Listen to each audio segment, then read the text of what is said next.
Inflamación crónica y curación. La inflamación crónica es un proceso inflamatorio con características específicas que logran marcar una diferencia ante la inflamación aguda. En este proceso, la infiltración celular, la destrucción tisular y la reparación ocurren de manera simultánea, es decir, el proceso inflamatorio, el daño a los tejidos y la reparación o curación ocurren al mismo tiempo, atribuyendo así además que es de duración prolongada, pudiendo abarcar de semanas hasta años. Puede aparecer como complicación ante un proceso inflamatorio agudo, por crisis recurrentes de la misma o de manera directa por algunos tipos de lesiones. Por lo tanto, puede originarse por infecciones persistentes, enfermedades autoinmunes, por mantener una exposición prolongada a agentes dañinos, como es el caso de la aterosclerosis, o de manera secundaria a otras enfermedades. En cuanto a los tipos celulares destacables en este proceso, encontramos a los macrófagos, los cuales se encargan de ingerir y eliminar microorganismos y tejidos muertos al responder a los linfocitos T. Inician el proceso de reparación tisular, participando en la curación, secretan mediadores inflamatorios como citocinas y eicosanoides y son capaces de presentar antígenos a linfocitos T, provocando una retroalimentación clave para el proceso. Los linfocitos, debido a su capacidad secretora de citocinas, inducen y condicionan la naturaleza de la reacción inflamatoria. Una característica muy importante es que reclutan y activan macrófagos, obteniendo un ciclo de reacciones celulares que mantienen a la inflamación crónica. Otras células, como los eosinófilos y los mastocitos, son importantes para los procesos provocados por microorganismos, y finalmente los neutrófilos, característicos de la inflamación aguda.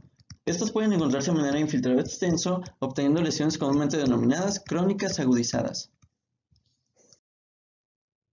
A manera de subclasificación, pueden producirse dos tipos: la inflamación crónica inespecífica, la cual no se asocia a algo en sí, pero hay un infiltrado mononuclear, y la inflamación granulomatosa.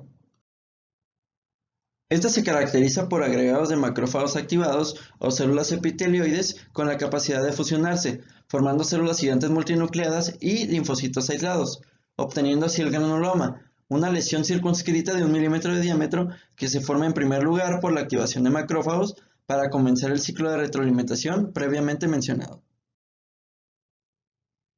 Los granulomas pueden formarse por una respuesta persistente de linfocitos T frente a algunos microorganismos, por mecanismos autoinmunitarios o incluso en respuesta a cuerpos extraños inertes, denominándose sarcoidosis, que da lugar a un granuloma de cuerpo extraño.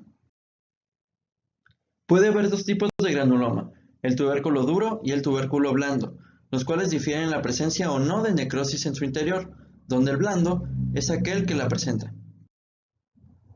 El granuloma logra aislar al agente lesivo, sin embargo no siempre lo elimina, resultando persistente a la degradación o destrucción, con la consiguiente fibrosis, siendo este proceso una causa importante de disfunción orgánica. Curación. La reparación o cicatrización alude a la recuperación de la arquitectura del tejido y de su función tras una lesión. Se consigue mediante dos pasos. Regeneración. Es la respuesta típica ante una lesión de los epitelios que se dividen con rapidez, como ocurre en la piel e intestino. Formación de cicatriz. Ocurre cuando los tejidos lesionados no pueden regenerarse o las estructuras de soporte han sufrido lesiones graves. Entre las células que proliferan durante la reparación tisular destacan células endoteliales vasculares, restos del tejido lesionado que tratan de recuperar la estructura normal y fibroblastos. Todo esto es regulado por diversos factores de crecimiento que, junto con la capacidad proliferativa de células, resultan determinantes para el proceso de resolución. Dicha proliferación se produce cuando las células quiescentes entran en el ciclo celular.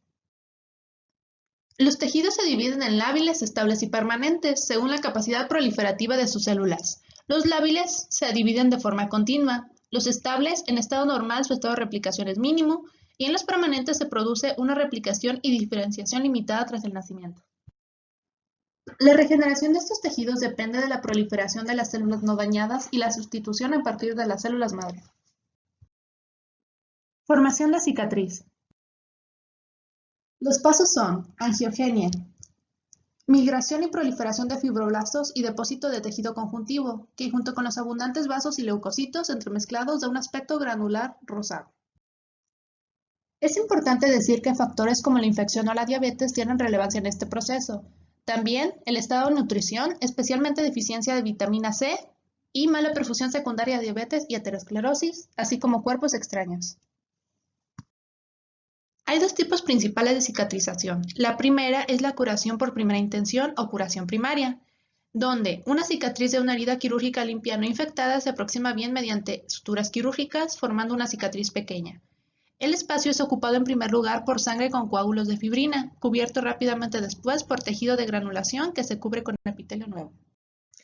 A las 24 horas histológicamente encontramos neutrófilos en el margen de la incisión que migran hacia el coágulo de fibrina. 24 o 48 horas las células epiteliales migran y proliferan siguiendo la dermis con depósito de los componentes de membrana basal conforme progresan. Se forma entonces una delgada capa de epitelio. En el día 3 los neutrófilos son sustituidos por macrófagos. Tejido de granulación invade de manera progresiva el espacio de incisión. En el día 5 encontramos abundantes fibrillas de colágeno y neovascularización. Y ya en la segunda semana hay acumulación de colágeno y proliferación de fibroblastos. Comienza entonces el proceso de blanqueamiento, que ocurre por regresión de los canales vasculares y depósito de colágeno. A final del primer mes la cicatriz es casi imperceptible. La cicatrización por segunda intención ocurre cuando la pérdida celular o tisular resulta más extensa, como ocurre en úlceras o en la necrosis isquémica. El proceso tiende a ser más complejo y exige un proceso de regeneración y cicatrización. Se desarrolla abundante tejido de granulación con acumulación de la matriz extracelular y formación de una cicatriz grande que se sigue de una contracción de la herida mediada por la acción de los miofibroblastos. Se forma una costra o coágulo más grande rico en fibrina y fibronectina en la superficie de la herida. Los defectos tisulares más grandes tienen un volumen más grande de restos necróticos, exudado y fibrina que deben ser eliminados. Y finalmente la retracción de la herida.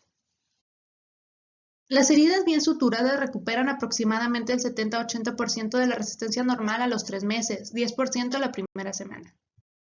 Cicatrices como la queloidea ocurren por depósito excesivo de colágeno en la dermis. Los términos cicatrización y fibrosis se suelen emplear como sinónimos, pero fibrosis se refiere más bien al depósito de colágeno en las enfermedades crónicas. Muchas gracias por su atención.